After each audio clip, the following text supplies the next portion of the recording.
Hey, we gotta record an intro for this one. Okay, sure, but I'm like rank 3 right now, and I'm never gonna get that pulse rifle if we keep getting distracted. Come on. Let's just knock it out. Okay, this week we talk about the new emotes. We review Iron Banner and their loadouts. And we talk to a real-life sports psychologist who helps us boost our mental game. Oh, get wrecked, dude. Hey, that's not nice. Oh, not you. This dude using the shadow shot glitch. Yeah, I'm just joking. Screw that guy.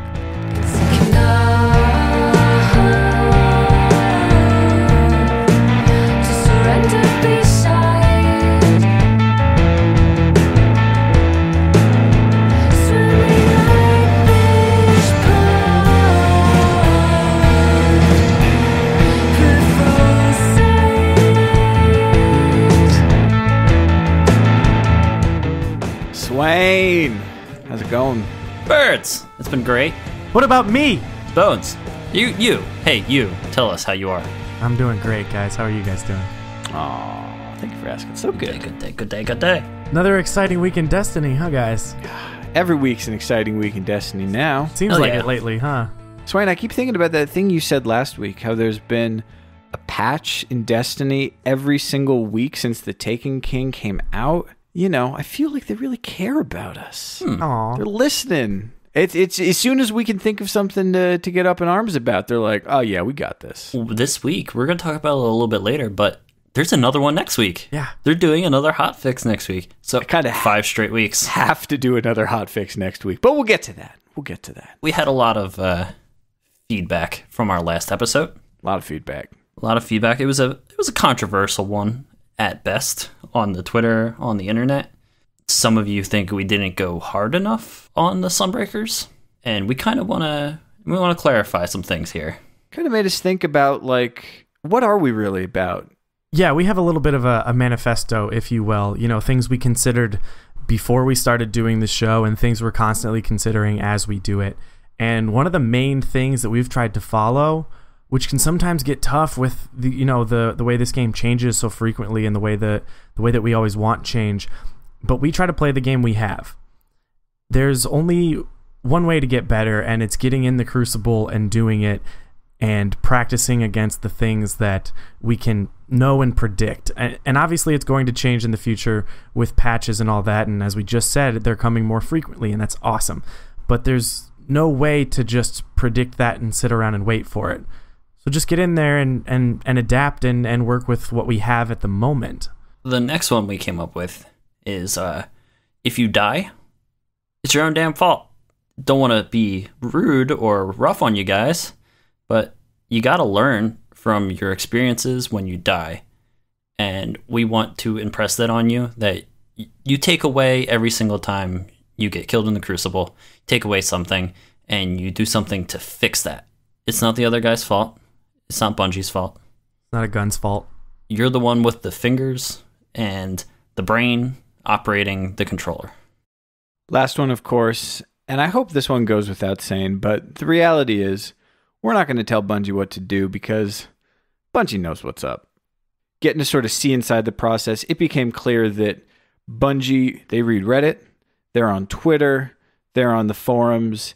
Everything that everyone wants to say that they need from this game, that they're frustrated by in this game, some cool idea that they have, there's somebody at Bungie who has read what you have written and is agreeing with it. So on this show, we decided, look, it is not our job to tell Bungie what to do. They're going to make a decision, and hey, look, we keep getting these hot fixes. We're going to see and just have a little faith that Bungie knows what's up. If you're ready to learn with us, to grow, and to adapt to this game, why don't you join us for the rest of the show? The cool thing, though, is that we got to hear everyone's thoughts on last week's episode, and, you know, it was interesting, and I like seeing the discussion. We love reading that kind of thing, and we absorb and take into consideration everything that is said to us, both positive and negative. So it was really cool, you know, to hear people being kind of passionate about this show and about the Crucible, and, you know, they want it to be fair, and they want it to be fun, and we do too. So, you know, continue to tune in and to give us feedback, and we listen, and we appreciate that a lot. All right, we got that out of the way. We're Crucible Radio. We're here. We're the show about all things Destiny PvP. And what better way to kick things off than talk about our last week in PvP? It's been an Iron Banner sort of week. Yes, it has. Bones, tell me how your week has been, and also could you tell me of the new Tess Everest emotes, which one of them have you been rocking? Oh, the emotes are a lot of fun. I'm really happy with that addition to the game. This week has been fun. I've been grinding out the Iron Banner, trying to get those drops. But it's been fun. I've been teaming up with you guys and with some friends of ours, and so with a couple of Bungie guys this week, which was awesome. It's really great to see how they approach every interaction, and I kind of got to spend a few games observing and watching other players on my team, which you don't do enough because you're always zoned in on getting your own kills. So it was cool to be able to sit back and actually pay attention to what was going on. But I've been trying out a ton of different weapons on my primary slot at least, and sticking to my sniper. So it's been going pretty great. I am freaking out over the emote where you jump up into the air and fist pump. It's like the most hype reaction to something. And I like a lot of them. They're really good at taunting. You got the slit throat. That's scary. And you got the bring it on and stuff like that. But I like the ones where you're just like stoked about what just happened, and that's pretty awesome. When you see somebody just like freaking out at how happy they are that they did something, even if you were the one who died, because you can't help but feel a little happy for him. Yeah. Good for him. He earned it. Good snipe guy. Yeah. And there's some really funny events happening on Reddit and Twitter right now with people posting clips with the emotes being used, in the safe emote when two people shotgun each other. and taunts and stuff like that. Swain, how about you? How's your week been? My week's been great. I was probably right there along with you for every single one of those Iron Banner matches. Yep. So we've been having a good time grinding it out. Got my mark. But I kind of think I've settled into my loadout. We'll talk about it a little bit later. But my basic setup would be like, I'm trying to be a more aggro sniper. Someone that's like pushing up and taking shots I probably shouldn't be trying to take. And it's getting me killed a few times, but some of the time I'm getting the most ridiculous kills and pushing, and it's helping me get better, and it's something I've been just focusing on this past week. I picked up the emotes. I don't have a favorite yet. I do see the usefulness of some of them, as far as you said, like taunting. I think it would be great for a Defender Titan for the bubble. A lot of them are really good for that. Yeah, but I haven't settled on which one I like the most, so I'm gonna keep trying them out. Birds, what have you been doing this week? Well, I've been playing a lot of Banner. I kind of said last week, it felt like it finally clicked. Like I finally got my gear. I finally got my loadout. And so honestly, I've just been sort of playing with it a lot. And one thing I realized was sort of like going back and watching my save matches and my save clips. It's like, okay, we've gone through this huge upheaval process, and all these things that were working for me in year one are really working so much for me in year two. And now it's got to be like, all right, let's start over. Let's do it fresh. How am I dying? What's getting me? What are the situations where I'm too hot to trot and I go chasing someone into some situation that gets me killed? What could I have done instead there? And just trying to say, all right, we got the basics back. Let's try and play a little bit smarter, because I'm not the best shot in the world, but I can be pretty clever if I'm really trying to do it. So I'll just focus on that. I looked through all the emotes. I liked them. I think you're right. They're a great addition to the game. But one of them spoke to me. The swing, the baseball swing. Oh yeah, because it takes so long to do. You line it up, and then you line it up, and then just boosh. It is the kind of thing that you get headshot by a sniper while executing. But I don't even care. It's so worth it. And that is my favorite one at the end of like a winning match, a stomp. Just to tap it at the last second and then watch the closing of the match while I just finish my swing motion. Because I knocked it out of the park. Good job. All right, so we had Iron Banner show up. We had the Eververse show up. And we just got some news in the weekly update that's probably worth mentioning. A lot of interesting stuff in here. Trials, which was supposed to be for this weekend, in which we were going to talk about extensively in this episode, has been delayed. And the reason for that is because there is a glitch with Shadow Shot. If you equip Quiver and you get the right helm... Let's not proliferate. There is This a problem. way to break the Night Stalker super.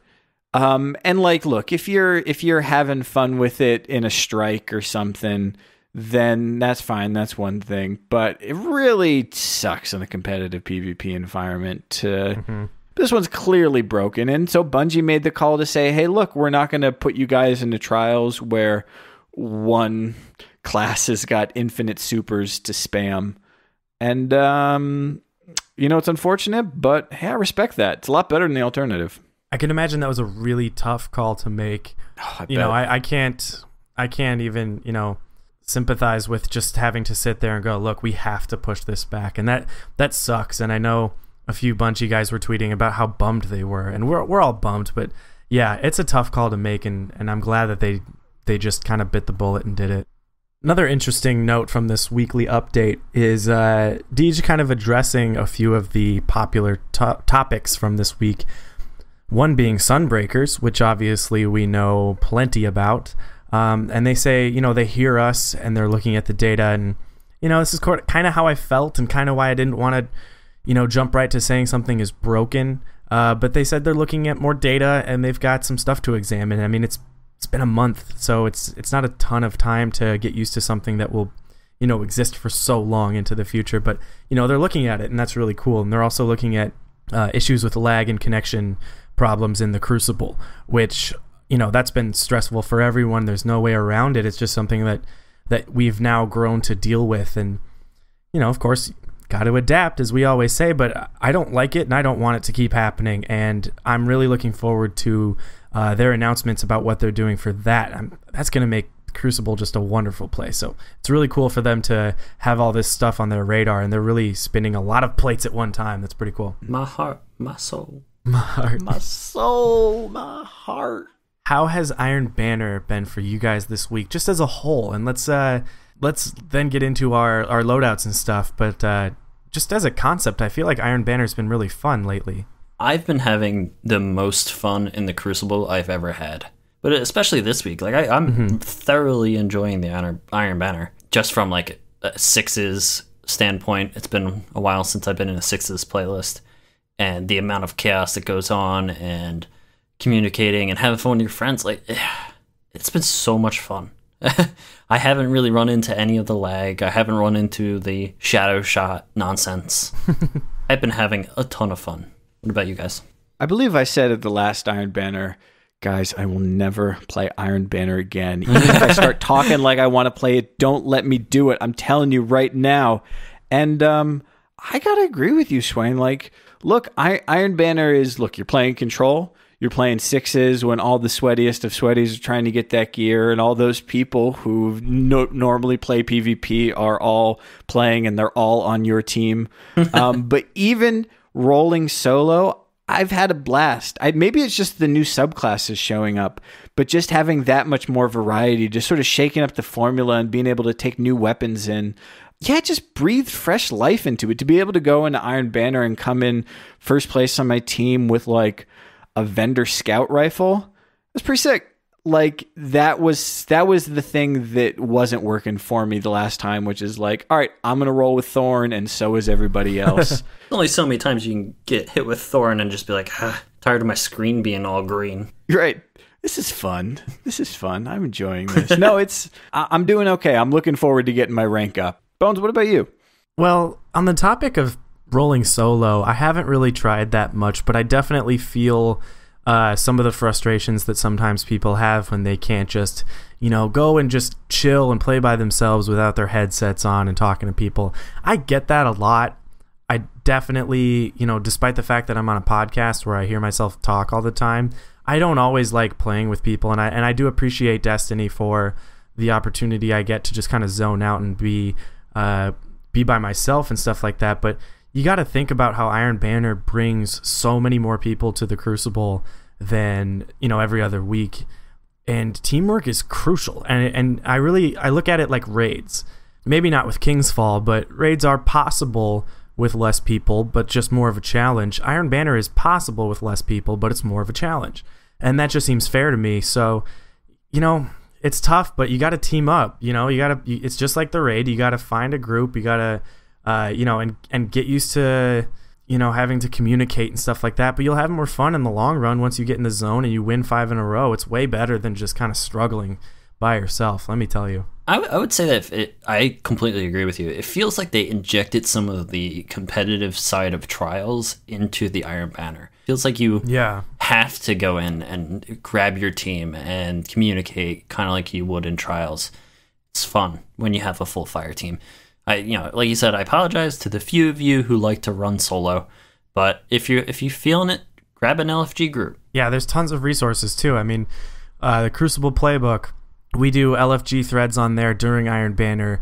PlanetDestiny has an LFG feature that's pretty great. And then, there's fire teams and things like that. There's tons of ways to find groups, and especially when you find people that you like playing with, it just becomes a blast, and you bring that to every other day in the Crucible, and Crucible's a great time with friends. So definitely you just gotta spread your wings a little bit, talk to people. I will say, Swain, I think you're onto something with the fact that Iron Banner feels a little bit more competitive. I feel like maybe part of it is that people just, granted we're playing Control, but I feel like people are playing Control smarter than they used to in other Iron Banners. I'll give you the Master Iron Banner team strategy, which is just rush setting up around B and control the B area, and then cap it, and then don't let the enemy take B. If they cap your point, then go cap their point. But in past Iron Banners, it's felt like, everyone's just kind of running around. People are playing Clash when they really should be playing Control. And I feel like people are starting to work together. You're starting to see setups, and you're starting to see people challenging setups and really working to control the points and to flip the spawns if they need to. I've had some great times so far this Iron Banner rolling solo. I've won some matches rolling solo. It's very hard when you're going up against a big fire team, but you can't kind of do that big picture stuff. And it is nice to be able to say, all right, guys, let's go here and accomplish this goal, and then let's move on from there, and really change the course of a match if you do it right. On the topic of strategies, I found that having a good opening for Iron Banner can be so effective because, like you said, normally it's just jumping in there, everyone having fun, going crazy, and getting kills as much as they can. But we had a couple coordinated opens that ended up kind of deciding the game or the direction it would go in right from the beginning. So, the usual thing would for everyone to go step on C, and of course that does net you more points, which can be necessary and beneficial. But we also used a strategy where about 5 of us would sprint to B as fast as we could and leave one person just to make sure we get that spawn flag. And then we'd take B as hard as we could and sort of set up a base camp there, because it's really hard to approach B and cap it. It's much easier to have B and then kind of, keep making little pushes at the enemy territory. And that worked really well for us for about 5 games last night. Well, we also, one of the other tips we can add to that was, our opening strategy was, once we got it, we pushed just beyond it, not too far, but just beyond the B flag, so that there was no flanks, we knew where they were going to come from. We didn't, get unexpected attacks. And then we also didn't go too far, so we didn't, flip spawns, because you can still do it, even if you own the spawn on the other side. All right, so we talked a little strategy. I'm curious to know, have you guys been sort of rocking a consistent loadout in Iron Banner? This is when it's getting sweaty. We're really trying to win. I know I've kind of just found one thing that's working for me, and stuck with it. But what are you guys feeling, Swain? What have you been using this week? Well, I think I've finally settled into what I like most as far as setups. I'm adapting. I'm using pulse rifles. I picked up the vendor Hawksaw reluctantly. I don't know why. I kind of always felt like I needed to use something different. But I picked it up, and there's a reason why it's that awesome. It is a laser beam. So I fell into that, using that pulse rifle. It's really good up close if you get into those, hand cannon ranges and you're firing. My 1,000-yard stare from the quest line, short gaze with Last Resort and Firefly. And I love that gun so much. It's basically my right arm. And I have been using it from all sorts of distances, up close, far away. But then I don't think I've run an exotic. I use those two, and I use a rocket launcher I got from a drop. It's called the Smolder, and it has procs rocks, it's got life support, and it's got the Javelin. It doesn't have like the blast radius and all that of the Soros rocket launcher that was for Arms Day this week, but I love it. I'm not struggling right now with my legendaries, and that kind of feels great that I can just run an all legendary setup. But what about you, Birds? What have you been doing? Oh, okay. Well, I don't want to just copy you, but I too have been loving the Hawksaw. And I will say, so I'm not using the vendor one. I have a drop that's actually a very similar roll. But I had a lot of trouble with pulse rifles. The thing I don't like about pulse rifles is that I have kind of an eager trigger finger. I do a lot of shooting, and I've kind of struggled using sort of the Red Death archetype or the even slower sort of messenger spare change archetype, because you have to almost treat it like a sniper, because if you miss that shot, you've missed a huge amount of damage that you've dealt, and you've really got to wait to try and stagger them with the next one. I like scout rifles for that reason. I like hand cannons for that reason. And I'm really loving the Bad Juju archetype, in this case, the Hawksaw. Remember, all these Destiny guns, they've really got all the same stats. The only thing that differs is the set of perks and maybe a couple little modifiers here and there.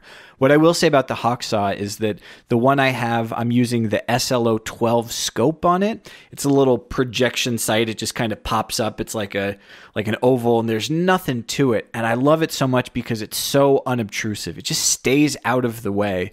And really gives you a great range of view. I've had a lot of love for the Chaperone, but I've been running Gunslinger recently, and I just don't have the mobility I need with it to pull it off. So I've embraced the Still Piercer. This is the Hunter sniper rifle. And I feel like a thing has kind of happened with sniper rifles. Like in year one, it was all about having the perfect roll. So you had your snapshot, and you had your short gaze scope, and you had your unflinching, and you had your hidden hand. And it was only if you had this perfect combination of perks that you really had a gun that you like. And I feel like in year two, we have less control over the roll we get. And so what really matters is that you just have a gun that feels right. The stats work, sort of the hidden stats, the base aim assist, and that you have a good scope on it. And kind of everything there is butter. And Still Piercer is really like that. It's got snapshot on it. I love the scope on it. I barely know what the other two perks are. One of them gives you like the radar with the segments. The other is Perfectionist. Magazine is refunded if all shots fired are precision kills, which I don't think has happened in PvP yet, so I'm not making much use of that. But it just feels right. And I think that's pretty cool. Look, there's going to be people who get lucky and get that perfect, her benevolence roll or something on a year two gun. But I'm really fine without that. But in my heavy slot, I've been using Truth. And Truth was kind of a dirty word in PvP. But because I don't need the exotic anywhere else, it's great. And to be honest, I don't even use the exotic tracking on it 99% of the time. It's just a really great proximity rocket. A lot of the proximity rockets in year two, they struggle with ammo. You just get 2 rockets from a box, and the heavy boots sometimes don't even give you an additional one. We're all used to sort of getting 4 rockets from a box with the right boots on. But Truth does work like that. With Truth, I get 3 rockets plus 1 more. And for that reason, I've really been liking it and hip firing it 100%. The other thing I'll say about my loadout that is just so different from year one is I'm running a Gunslinger. I'm actually not running an exotic armor because I don't have Acleophage Symbiote. There's just not one that I really like. And I've also gone for a max recovery and max agility build. And those two things were just so unthinkable in year one, but it's really working for me. It's given me a playstyle where I've got the intellect, the discipline, the strength builds that I want exactly. I move very quickly. I've got the recovery so I can duck in and duck out, and I'm not sitting and waiting for my health to bounce back. If I get an exotic that seems to click or another one comes out in year two, I might start using it, but I'm really loving this setup. That sounds good. Bones, what do you like? Well, the podcast that plays together copies each other and uses the same guns. So I also have that vendor Hawksaw, which is beautiful. I've got my 1,000-yard stare, which I cannot put down. I would say that the best part about it is when we play together is the explosions from Firefly. Yeah, it's fireworks everywhere. Continue. But I've got the Quillam's Terminus, if I'm even pronouncing that correctly. You might wonder what gun that is. That's actually the Raid Heavy Machine Gun. And I love this thing because it has that BTRD stats, not as ridiculous, but I got a great roll with small bore, which decreases the reload speed for a good amount of stability and range. But what's amazing about that is I never have to reload with the cocoon perk, and I think that's most applicable to the heavy machine gun because that thing takes an hour. So I will happily put that away for a little bit and try to, get some snipes off while I'm waiting for it to reload and then go on with my killing spree. I think that thing wrecks. There's probably something better out there, and until I get a good drop, that's kind of just what I'm rolling with. I've been messing with as many scout rifles as possible. Everyone on this show and everyone who follows me on Twitter knows about Not Like the Others, the vendor scout rifle, and I've seen some reviews on the playbook and online that not everyone loves it, but I got a dream roll on mine, and I got the MD Reflex. Tweet at me, I'll tell you all about it. But I've also been testing out a few of the exotics. I've got Tlaloc as a warlock and got a Jade Rabbit recently. The Jade is interesting because its exotic perk doesn't come up a lot. You got to chain body shots and then get more damage on the headshot. When you do get a nice increased damage headshot, it's pretty awesome. But I really have to be careful on what maps I use that on. I would not recommend the Jade for something like Drifter or Sector 618. Those are really small and close quarters, and this thing is, slow rate of fire, but it does have massive range, which, as we now know, betters your aim assist and your target acquisition. So on stuff like Bannerfall and Frontier, this thing is a monster. The Tlaloc is pretty fun. I really do think it's a situational gun, though, and I think it will mess people up in trials.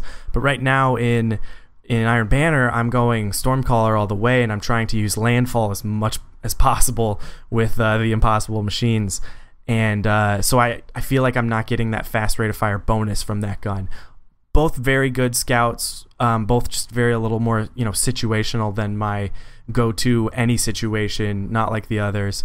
Otherwise, it's that or Bad Juju, which has never failed me. It's great for sixes because you get that String of Curses proc. So that's mine. I got my locked-in special weapon, locked-in heavy weapon, and then about 6 primaries that I'm using. But that's the beauty of year 2, that every gun is pretty good. So do you guys say that the meta is kind of settling? It's starting to come around to a shape, a form? Maybe the meta in year 2 isn't just to say these are the good guns and these are what everyone who's good or who wants to be good is going to use. I think it's more that people are figuring out, hey, this is good for me. I know for myself, it's been settling in the sense that I have just started using the same guns, but my selections are in some ways different than other people's. Maybe Hawksaw is just the meta gun right now. Yeah, I think there's something there. I think that's true. I think I follow that philosophy that this gun works for me and it might not work for everyone else. I think it is getting a little more obvious, though. I mean, I don't get killed by a hand cannon unless I'm already weakened from someone else. I mean, they just aren't a great choice right now, except for the Hawkmoon. But we all know exotic hand cannons are pretty great. Pulse rifles are definitely strong. I think people are loving that Hawksaw. It's been talked about. Leon Young made a whole video devoted to it. And auto rifles, they're definitely improved. I might just, miss the good old days where I could hit anyone from anywhere with my Vanquisher. So now, when I do pay attention to the range, I go, yeah, okay, I can't shoot everywhere I want with my with my auto rifles. But when they get up close, they can be really great because sometimes those final shots, you don't have time to make them accurate. I actually have a almost too strong of a habit now of aiming for body shots and switching to primary after getting a body shot sniper. I need to hit more headshots in those situations, but it's been really nice to just sort of pop to my primary and finish them off. But I realize when I'm using my scout, sometimes I get nervous because I realize, I only have 1 bullet before they kill me and I have to hit them. But with pulse rifles, and then even more so with auto rifles, you just kind of spray it in their direction and you finish them off pretty easily. So auto rifles do benefit from just being able to keep people away from you. I just personally don't want them that close to begin with, but that's just me. Despite having the popular choices emerge and seeing most people kind of heading in the same direction, I still get killed all the time by people who are very, very capable with auto rifles. I think it's the gunsmith, the Suros. It's like the ARI, something like that. I don't have one, but I noticed I get killed by it by top of the leaderboard players in inordinate amount. I would say even the same thing for things like Hawk Moon or The Last Word. And I think that's heartening to see. It's probably inevitable that we'll all sort of settle down a little bit. But to know that if a good player has the right gun that works for them, it can be something that is quite far from the norm. I mean, Hawksaw is a very forgiving gun. But if you don't need that level of forgiveness and can handle something as exacting as a hand cannon these days, more power to you. All right, well, that's enough talk about the gear side. Let's get into the other half of it. We talked strategy a little bit, but I can't believe I'm going to say this. The most important weapon you take into the Crucible is the one between your ears, man. Thanks, first grade teacher. Yeah, it's first grade substitute teacher. I did not pan out at that school. Anyways, we've got a guest coming up who's going to help us go to the next level with that mental game. He's going to help you guys out too. This guy's a pro for real, but we'll talk to him in just a sec. I was thinking that we kind of got to set the mood right. You know what I mean? Like we're feeling good.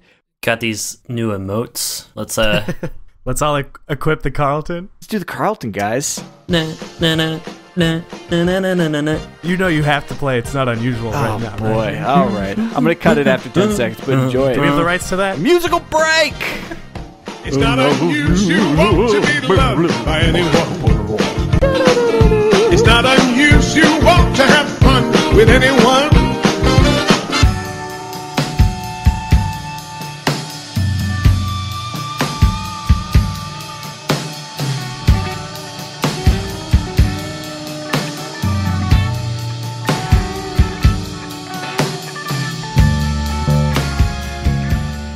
Hey everybody, Bird's here. I am so lucky I get to tell you guys about my two new favorite streamers. You got to go check them out. You can find them on Twitch at twitch.tv/drybones81 and twitch.tv/SwainStash. That's right, our very own Bones and Swain. They're streaming now. You can go watch them play. I'm sometimes hanging out in party chat. We've got all kinds of fun folks. We had past guest Chris Cluey, Bungie folks stopping by, hanging out and playing with us. You got to go check them out. I'm doing this right now because they're probably off busy streaming, and I think I'm going to go hop in that party. So give them a follow and see what they got going.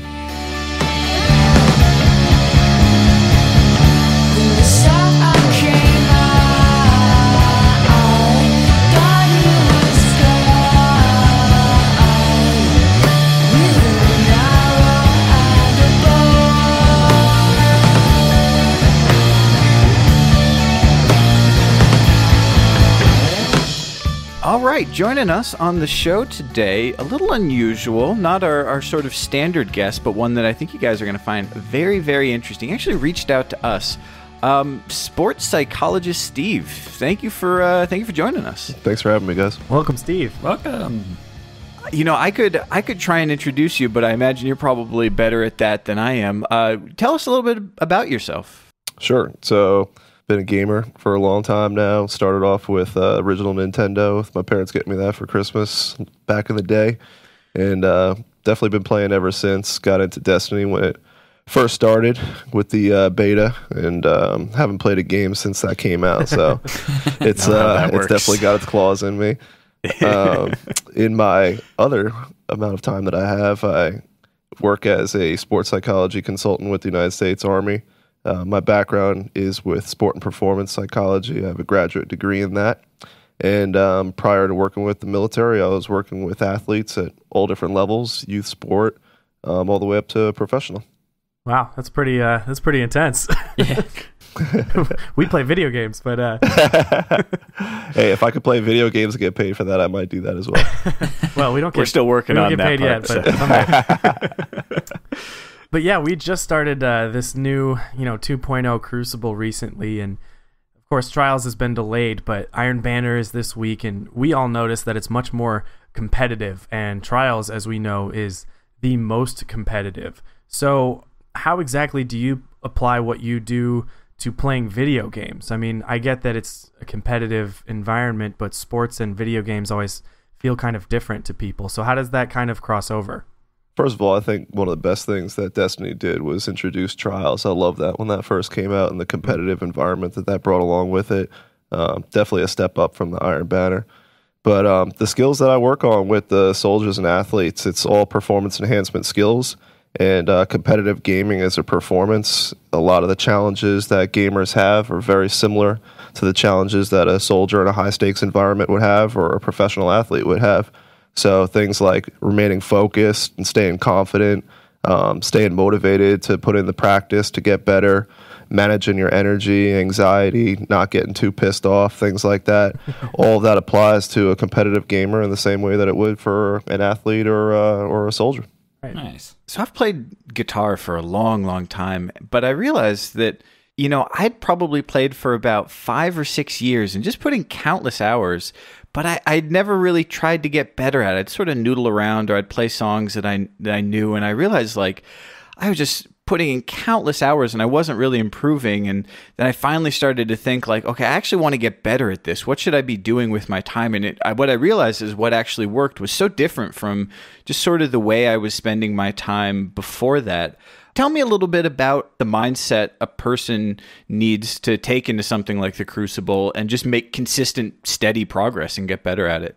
Yeah, I think one challenge that you have is, what do you want to get out of your practice or training? So, when you were working on the guitar over there, if you were just, like you said, just noodling around, you probably didn't have a goal in mind, right? You were just kind of playing with it. But when it comes to gaming and trying to get better at that, we talk about deliberate practice or deliberate training.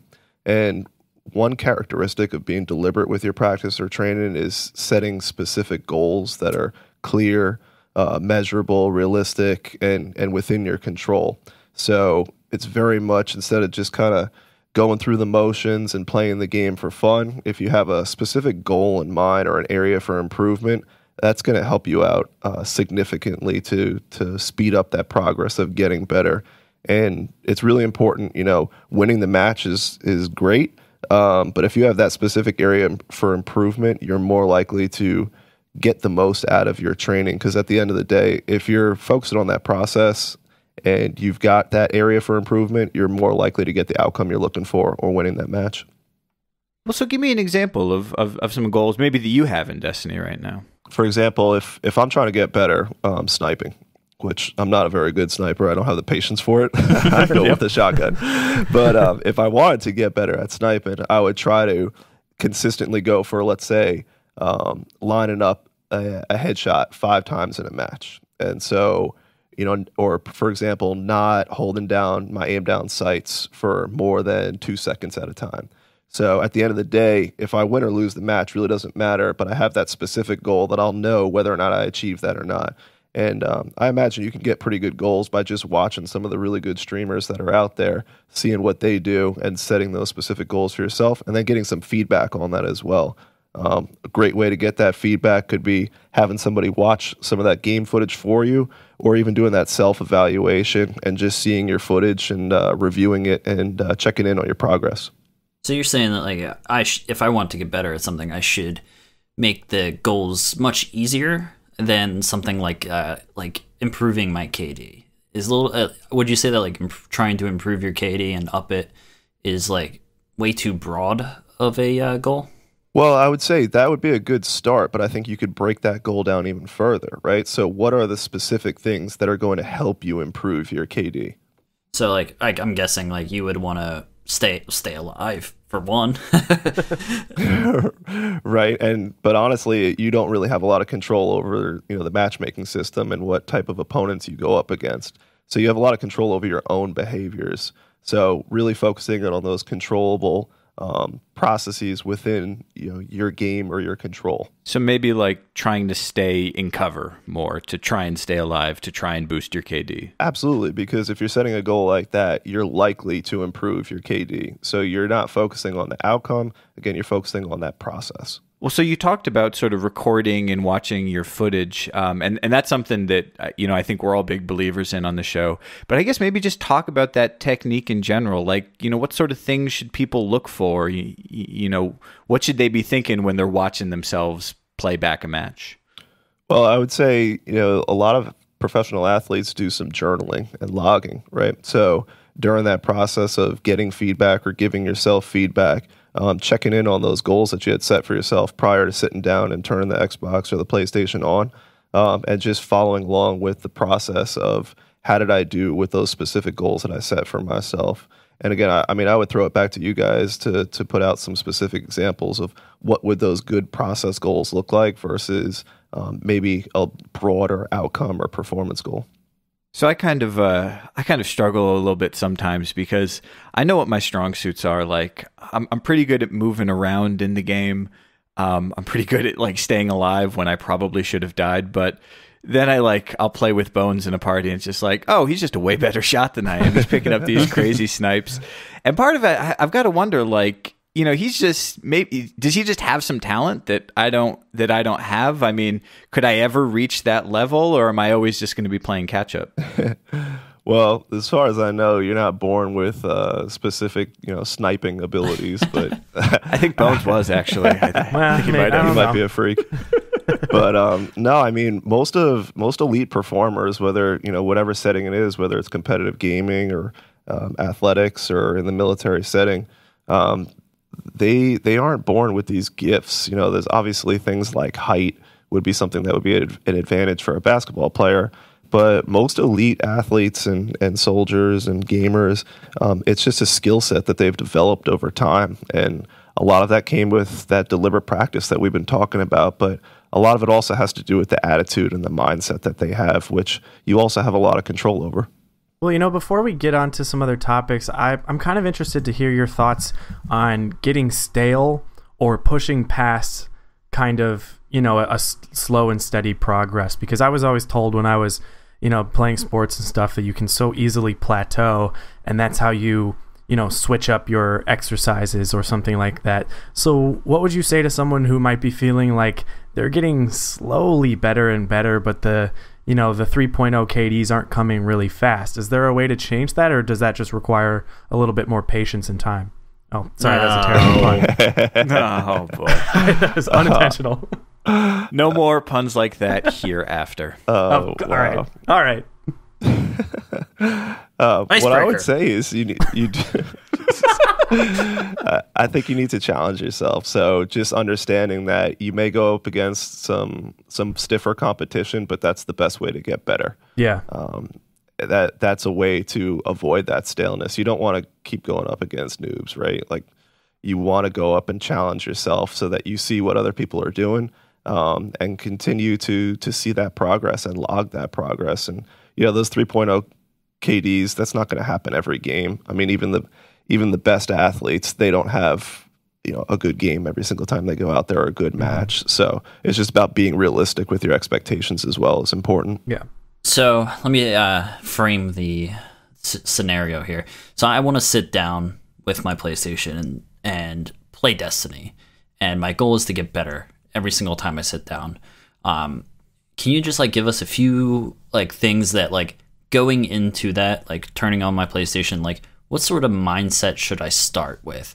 Honestly, that's a great question. And if you don't know the answer to that, it's going to start by just becoming more aware. So I would suggest just starting to play and to just notice, what does it feel like when I'm playing well? And what does it feel like when I'm not playing well? So do I feel like I'm really amped up? And I just drank a bunch of Red Bulls to get the codes, you know what I mean? Or do I like to feel more calm? And I want to feel more relaxed. And that would be a good start. And then because once you get the idea of where you want to be, then you can start creating things like routines and keywords and specific self-talk to set yourself up for that success of what does it feel like to be in the zone and play really well. So what would be a good example of self-talk? I feel like you... that's a key word here. Yeah. Well, self-talk is such a versatile tool. You could use things like that instructional self-talk. So telling yourself specific techniques or tactics for behaviors within the game. So like saying like as I'm like rushing to the first snipe point, it's like, all right, line up the headshot. Yeah, that would be perfect instructional self-talk. So you're letting yourself know a technique or a tactic that works for you, as opposed to that motivational self-talk, which is going to be different for everybody, but something like, let's go. Like if that gets you fired up, I mean, it doesn't get me fired up saying it like that, but whatever that works for you within your self-talk. So let's talk about that reset moment, right? I'm in a bad way right now. I'm maybe I just got unlucky and got pinched a bunch of times, or I was doing something wrong, and I need to just sort of clear my head and get back into it. I mean, what are some techniques I can use to kind of try and hit that reset button? Well, a lot of it comes down to just staying mindful and in the moment. So one of the ways that you sort of fall into that tilt that you all talked about a few episodes ago is you get into this mindset of continuing to think about, well, I just lost, or I just got killed a few times in a row. This one guy is in this one spot, he keeps picking me off, or how is he still using this hawk moon? Whatever it is, right? And you get focused so much on the past that you're not focused on, again, that process, that control that you have. So you can reset, just, say, all right, you know what? I'm going to start off. It's 0-0 right now. I got my 1.0 KD. Let's just see where it goes from here. That could happen within a match. But once you start focusing on the past, you start getting yourself anxious or stressed or pissed off, and you're just more likely to set yourself up for failure. I think that's such a crucial point to think about, and the split second you have to take, or maybe even 5 seconds you have to take every time you spawn in, because I think that's really one of the biggest issues that people have is there's this like weird habit where people just press forward on the left stick permanently. They just go forward and forward and forward, and there's this like full sprint charge happening 90% of the time you're moving.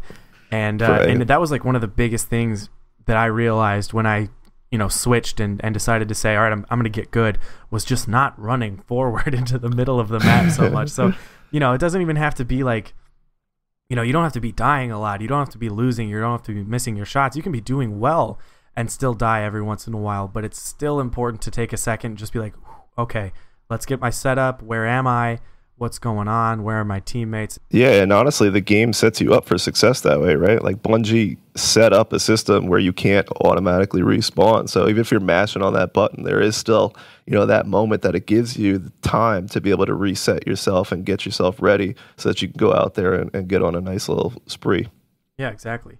One thing you had talked about earlier that I just wanted to comment on, sort of talking about being aware of what mindset you're in when you're playing. And I know personally, it can be tough to kind of stay mindful when you're really sweating, you're trying as hard as you can. But one thing I noticed is that when I record matches and I watch them back, especially if I just, recorded them earlier in the night, that not only do I remember the match and I remember sort of, okay, this is what happens next. And then I get the snipe and then I get pinched out here. But I can also just go right back to where my mind was at the time and go, okay, I was kind of feeling good here and I was riding high, and then I was riding a little too high and I can see myself missing this on the radar. That there's more than just sort of like, okay, did I aim right or did I line this shot up? There's the whole mental component. It just comes like flooding back when you're watching these matches. Yeah, and I would challenge you, if I was working with you and you were one of my clients, I would get you to be more specific. What did it feel like when you were doing well? What were you specifically focused on? Because it's probably something that you want to repeat in order to be successful. And I bet the best competitive gamers that are out there would be able to answer those questions. They'd be really self-aware of what it feels like to be doing really well, and then also have those self-regulation skills and techniques to be able to get them there and not fall off the track and get into that tilt. So I've been having a great week in the Crucible, and I've had some also terrible matches. But I'm finding that like my terrible matches are when we're not all coordinated as a team, and it kind of just like hectic. And Iron Banner kind of brings out the best in the hectic world. What can I do to go into the match and not be the messy one? Well, going in with a fire team of 6 is definitely going to help you. You know, you don't want to be going in with a bunch of blueberries that you can't even communicate with, right? But when you have that fire team that you've played with for a while, some natural roles will eventually emerge, and it's important to embrace those, I think. I mean, when you're in a team mindset, not everybody is there to fill the same role. So you may have the leader who, a leader needs good followers, and good followers need a good leader. So knowing those roles is really important. And then understanding, which subclasses are we running, which secondary weapons are we going to be using, making that work and being a cohesive unit, and then also having the patience to say, listen, one guy, he had a bad game, but we'll go out there and we'll pick him up. We're not going to go and say like, damn, you suck, we're about to replace you, right? You know what I mean? So it's really important to just like support your teammates, because you wanna treat those guys the same way that you would want them to treat you if you had one-off match. I have a question about that, and I totally get what you're saying, but I had an interesting scenario this week where I wanted to coach a little in an Iron Banner match that wasn't going so well, and I'm not triple rec good, but I'm good, and I know what to do, and I didn't want to feel preachy. I didn't want to feel like, yo, listen to me, I'm smarter than you, but I still wanted to at least provide some insight, or at least to say, like, look, this is working for me, it can work for you. So what's the best way to do that without kind of coming across as like, look, everyone just listen to me, I make a podcast about the Crucible? Definitely suggest when you're giving feedback to be very specific and tell them things. Again, I go back to this idea of things that they can control, right? So it's not about like how the other team really screwed you over and that lag happened, right? So like, I don't have a lot of control over that. So give me something specific that you saw me do that I can improve on. And then also, it's really important to point out what are the strengths or what are the things that they did well, because that's going to set you up for those winning streaks. If you know what you did well and you can continue to repeat those, that's just as important as identifying what those weaknesses are or what those deficiencies are that you need to improve on. Right. Okay, cool. And then your teammates won't think that you're a dick because you're just pointing out all the things that they do wrong. They might still think that, but Bones, I think you're a dick for entirely different reasons. yeah, right. Yeah. I'm working on it. So let's say that I am the one that's dying all the time. It doesn't always happen, but what's the best way that I can contribute to the rest of my team when I'm like kind of at the bottom? Like, what if I'm stuck in a fire team with 5 other bones? And what kind of role should I take if I'm at the bottom? Well, depending on what kind of patience the rest of your team has, one thing that I would suggest is just taking a break. Because it's amazing. But if you can just take one match off, which basically is 10 to 12 minutes, and just kind of relax for a little bit, go grab a drink or something, or whatever, take a leak or whatever it is, to stand outside for a few minutes and then get back in. That's probably your best bet. But if you don't have that option, one thing is that communication is so big, right? So like, pick up your teammates and tell them that they're doing a good job, and point out where, if you were dying so much, where were you dying? Point out it's A spawn or it's B spawn or something. There's a sniper here, or this guy's crouching around this specific corner with a shotgun. Even if you keep on being the one that's dying, at least you can provide that intel for the rest of your team. We've been talking about Iron Banner, and Iron Banner, Swain called it hectic, and I think it's pretty accurate. But it's just like, it's so fast paced, and you can really just build up this crazy momentum that one thing builds off of another, and before you're 10,000 points ahead of the other team, and it all started because you capped the right point at the beginning of the match. And that makes sense to me. But how do you deal with something like Trials, where there's just so much downtime? Like, between every round you reset, and then between every match, you go back to orbit. I find myself having trouble kind of staying in the zone over the course of that process, just because there's so much time when you're not playing and you're not focusing on the game. Yeah, that is definitely a challenge when it comes to Trials. Some of it is, you probably want to stay alive a little bit more if you're always watching your teammates, because you probably died too much, right? But if you do have that downtime, things like routines, specific routines that are 3 to 5 steps that focus on where does your mind need to be, where does your body physically, what is it supposed to feel like. That gives you that opportunity to get yourself reset and refocused each time. And again, I get back to that self-talk, being aware of your mind.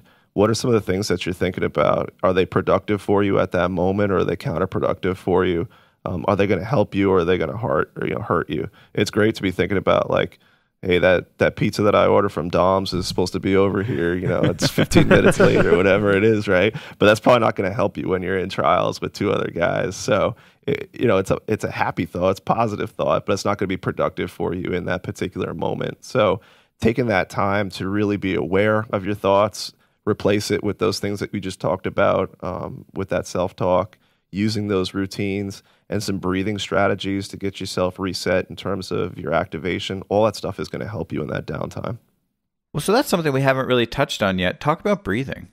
Sure. So breathing is another one of those versatile tools where you can use that in short spurts to get yourself amped up and ready to go.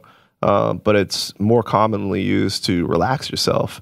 And when done properly, your breathing can slow your heart rate down. It can also get you a little bit more focused on the task at hand, can actually improve your reaction time, improve fine muscle movements as well. So proper deep breathing involves diaphragmatic breathing, which basically you're filling up your lungs from the bottom all the way up to the top. And a good way to figure out whether you're doing this is just putting your hand on your chest and your hand on your stomach and just taking what you would think is a proper deep breath. And if that hand that's on your chest is moving more than the one that's on your stomach, you're probably not getting the most out of your deep breathing.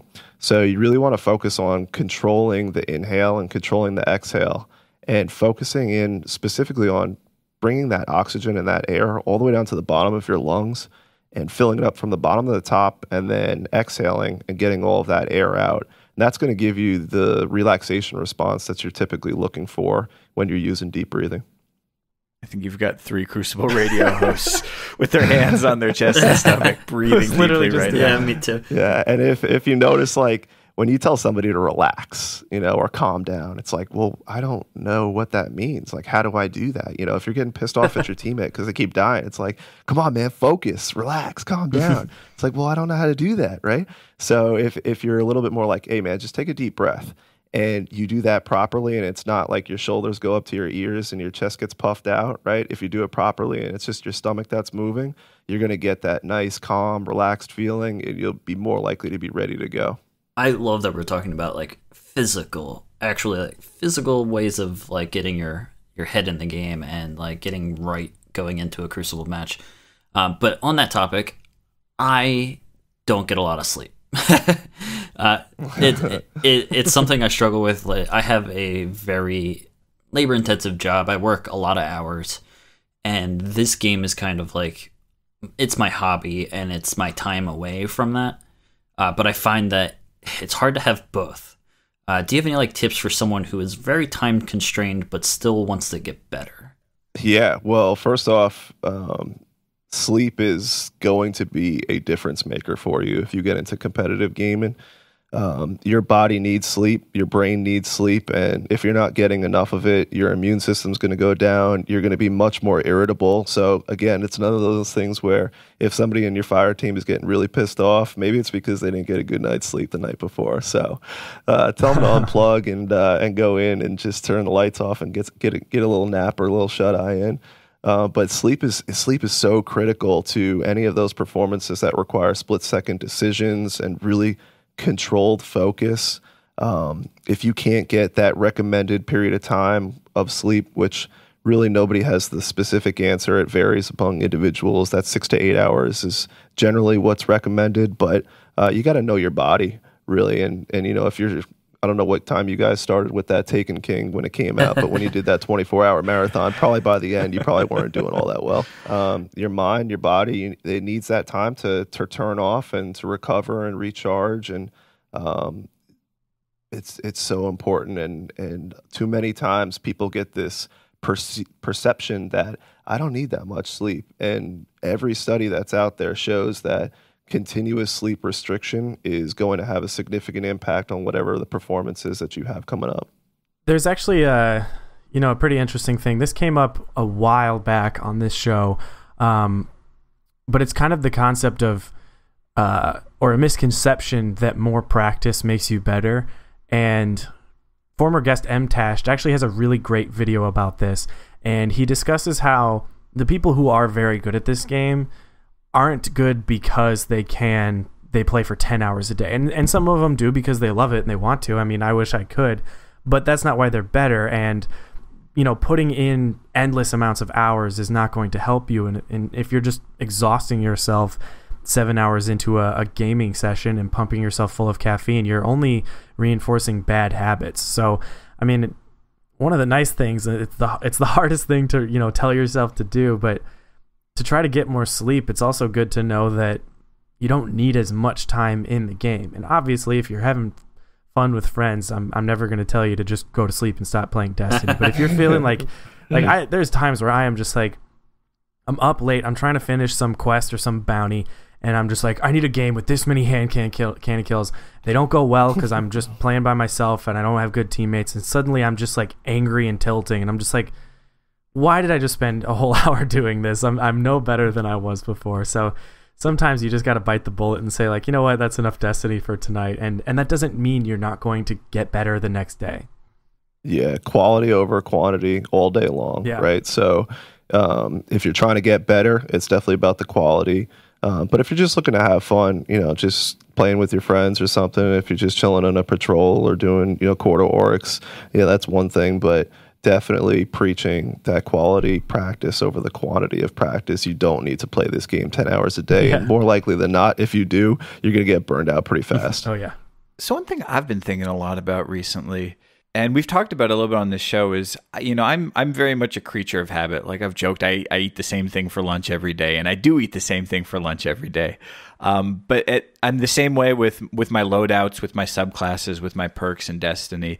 I tend to just find one thing that feels right, and then I just stick with it 100%. And it's, it's fun to be in, to play with Bones, because Bones, I know you've got like 2 or 3 or 4 different primaries, and you'll kind of change it up and try different things, maybe based off of the map. Mm-hmm. But I guess I'm sort of wondering, is it better to just to find your niche and really try and dig in, or does it help to sort of spread yourself out a little bit and find your niche? It's Nick. Niche? Niche. I don't think it's any of those 3. How dare you? I know all. No, that's a really good question. And when I'm working with like youth athletes, and the big thing in the last 10 years or so has been sports specialization. And, when I have my 9-year-old, like, should I have them playing baseball or something, 12 months of the year? And really what the research has found when it comes to these kind of things is that spreading yourself out and learning different strategies, playing different sports, or, when it comes to video games or Destiny, playing different classes and learning what the strengths are of each one of those classes can be really beneficial for you, so that you start to understand what are the strengths and the weaknesses for each one of those. When you're up against that particular opponent, it's going to help you considerably. But I will say that there is something to say about consistency. So I know you said that you eat the same food every day. There's probably a reason you feel comfortable, you feel confident after you have that peanut butter sandwich or whatever it is, right? Well, it's not a peanut butter sandwich, but sure, okay. But there's definitely something to say about being consistent with a thing like a routine. It gives you that confidence. It makes you feel like you're ready to go. And so I think there's definitely a balance between the two of those. Cool. And honestly, one other thing to add to that, if you're playing with the same weapons and the same class and you're just doing that for hours on end, again, I go back to that burnout idea, right? Like, is that really fun for you anymore? Or do you want to continue to challenge yourself and play some different things? I mean, if you back in the day, if you're running around with your Thorn Shoddy and your Grenades and Horseshoes rocket launcher and you're playing that for a few hours, it's like, all right, it's probably getting old at this point, right? Yeah. Well, the best way that I learned how to start fighting Sunbreakers, not that I can kill them all the time, but was actually leveling up my Sunbreaker and just... Wait, you can actually kill a Sunbreaker? Oh, yeah. It's really hard. It's really, really tough, but I've done it once. but like, just playing with it and feeling how the super actually works makes me understand, more about that class when I'm fighting it. So So you just get to, kind of understand what they're working with, and then you can go, oh, wait, it's really hard to aim this thing in hallways, so maybe I'll stick in hallways when I'm getting chased and stuff like that. And, you learn more parts of the game and you play with more weapons, and then you're able to react to those exact weapons. Everyone knows what happens when a Red Death is shooting you, because everyone loves to use Red Death. So it's not just to, have fun, but you do kind of learn the game more. Yeah, and if it goes back to that deliberate practice piece, right? So if your goal is, listen, I may not win a lot of matches, but I'm going to try my damnedest to, use this defender class Titan and just see what the strengths and the weaknesses are of that, and you set those specific goals for yourself, you're more likely to do better if you ever encounter one of those rare defender Titans in Crucible. Exactly. We've had some world-class snipers on the show. We had KJ Hovey on the show. We had Real Crafty on the show. And, I asked him a question, because they're both incredible snipers, and I kind of wanted to know, like, what's your secret? If there's one thing I could be doing, and they both really struggled to give me an answer aside from just, keep working at it. Now, granted, not talking about sniping, sort of talking about just learning how to get better at this game. If there was one piece of advice that people could take away from this, that they could start using right away to improve, what would that be? Ooh, that's a good question. Honestly, it comes down to really just not focusing on the outcome and focusing on the process. And that's going to be different for everybody's play style.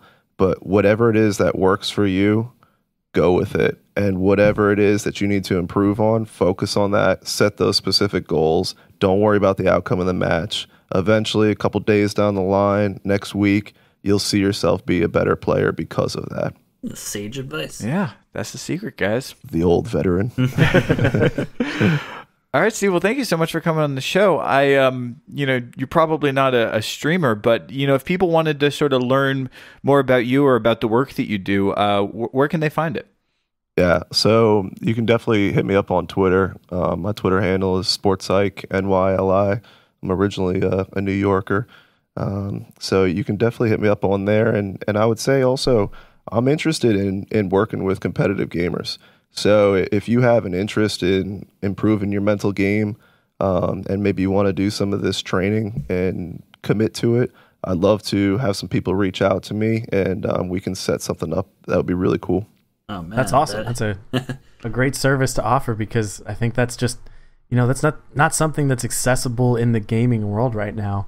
And so, there are people who take this game super seriously and just want to excel and move on to the next level as best as possible. So that's pretty cool. Yeah, I'm excited for the future of Destiny. I'm excited for the future of competitive gaming, and I definitely think that there's a future in helping people get their mind right and get the mental game ready to go, and that could be the difference maker when you've got a bunch of KJ Hovies that are out there. Always with the Hovies. This has been really cool because, it's nice to get a change up from the usual kind of guests we have, and someone with this kind of insight can really help our game in ways that we just haven't been able to approach so far on this show. So thank you so much for coming on. Yeah, thanks for having me, guys. It was a great opportunity, and hopefully you all got something that you could use to kick some ass when Trials comes out. Yeah, absolutely. Yeah. Oh, yeah. Everyone who plays Trials with me is just going to hear me deeply breathing from my diaphragm between every match. Like AFK over in the corner. I have my hand on my stomach right now. 5 seconds in, 5 seconds out. Nice and easy. Guys, I'm going to be outside. Yeah, time to take a break and go get some sleep.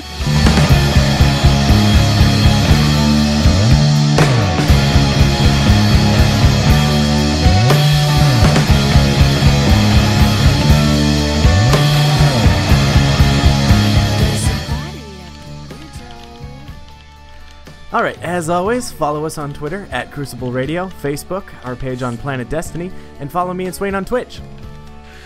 Oh, God, I seriously hate Sunbreakers. Yo, dude, I'm streaming this. Don't let people hear our salt. Oh, come on. Everybody knows running away isn't a legitimate strategy. Zing!